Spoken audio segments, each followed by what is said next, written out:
여러분 안녕하십니까? 뉴스데스크 제주입니다. 해마다 이맘때가 되면 한라산에 철쭉이 만발하면서 전국에서 많은 등반객들이 찾아왔는데요. 최근에 한라산에 조릿대가 빠르게 확산되면서 철쭉 군락지까지 위협하고 있다고 합니다. 김찬년 기자의 보도입니다. 연분홍색 산철쭉이 장관을 이뤄 국가 명승으로 지정된 한라산 해발 1,600m 선작 지환. 철쭉과 구상나무 사이로 조릿대들이 빼곡히 들어섰습니다. 등반로 주변이 조릿대 숲으로 바뀌면서 다른 식물들은 대부분 사라졌습니다. 한라산의 대표적인 철쭉 군락지입니다. 하지만 조릿대가 빠르게 번식하면서 철쭉 서식 면적은 점점 줄고 있습니다. 윗세오름 아래 부분은 이미 조릿대가 장악했고 철쭉은 위쪽으로 밀려났습니다. 빼어난 풍경을 기억하는 등반객들은 철쭉이 사라지지 않을까 걱정이 앞섭니다. 조릿대가 드문드문했었는데 지금 같은 경우는 이제 거의 상황이 바뀌어갖고 조릿대가 더 많죠. 그래서 많이 안타깝습니다, 사실. 한라산 고지대에서 말을 방목했던 1980년대와 비교해 보면 조릿대는 늘어나고 철쭉은 줄어든 것을 뚜렷이 확인할 수 있습니다. 전문가들은 최근 30년 동안 한라산 철쭉의 70%가 사라진 것으로 추정하고 있습니다. 그 조릿대의 생장 속도가 굉장히 빨라서 어떤 그 철쭉보다 키가 크게 자람으로 인해서 철쭉의 어떤 그 생장에 많은 지장을 초래하는 그런 원인이라고 이제 생각을 하게 되겠고. 환경부는 최근 한라산이 조릿대로 뒤덮이면 국립공원에서 제외할 수 있다고 경고했습니다. 한라산의 명물이었던 철쭉마저 조릿대에 밀려나면서 생태계의 변화는 현실로 다가오고 있습니다. MBC 뉴스 김찬년입니다.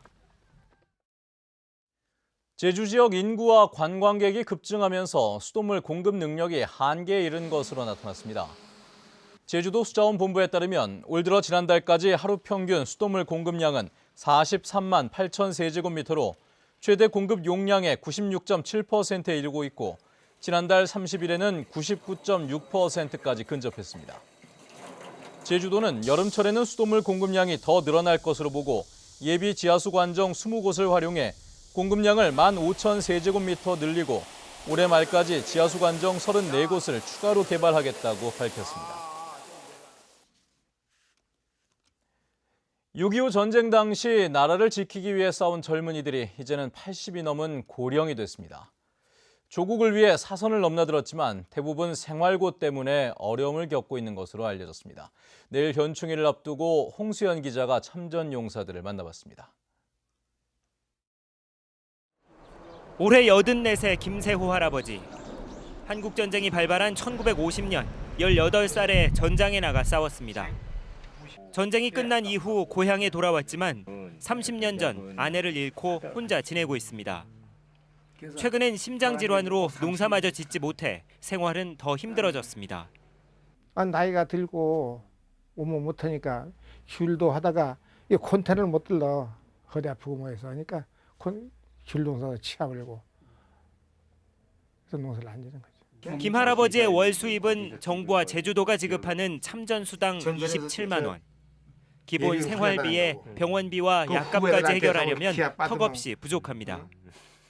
국가에서 그래도 그 6.25 갔다 온 예비군들한테 그래도 헌터 생활비라도 좀 해줘야지 그거 20만 원, 27만 원을 가지고 어떻게 살라고 그러는 거예요. 도내 생존해 있는 6.25 참전 용사는 2천여 명으로 평균 나이는 86세. 전쟁 중에 다치거나 훈장을 받지 않으면 연금을 받지 못합니다. 그나마 2008년부터 국가 유공자에 포함됐지만 본인 병원비를 감면받는 정도뿐 다른 혜택은 받지 못하고 있습니다. 특히 제주에는 보훈병원이 없어 위탁병원을 찾아야 하는 데다 이마저도 홍보가 제대로 안 돼 이용을 못하는 경우가 많습니다. 기초생활수급자에 월 대우해주는 한 4, 50만 원 정도에까지만이라도 보상을 좀 해달라 이렇게 요구하고 있는데 그게 지금 안 되고 있어요. 무관심 속에 잊혀져가는 참전 용사들에 대한 국가의 실질적인 지원이 절실합니다. MBC 뉴스 홍수연입니다. 원희룡 도지사가 해양 쓰레기를 활용한 미술 작품 창작 활동을 지원하겠다고 밝혔습니다. 원희룡 지사는 오늘 제주시 애월읍 봉성리의 공방에서 청년 작가들과 만나 해양 쓰레기 미술 작품을 사회적 기업 연합 매장과 복합 환승센터 공공미술관에 설치하겠다고 말했습니다. 원 지사는 또 수학여행 코스와 환경 교육에도 미술 작품이 활용되어야 한다고 밝혔습니다. 서귀포시는 강정마을회가 중덕 삼거리에 설치한 시설물을 자진 철거하라는 행정 대집행 2차 계고서를 발송했습니다. 서귀포는 국방부가 소유한 해당 부지가 민군 복합항 크루즈터미널 진입도로에 편입됐다며 망루와 컨테이너, 비닐하우스 등 시설물 10개를 오는 13일까지 철거하라고 통보했습니다. 크루즈터미널은 지난 2014년 6월 착공된 뒤 주민들의 반대로 6개월 만에 중단됐다 지난 3월부터 공사가 재개됐습니다.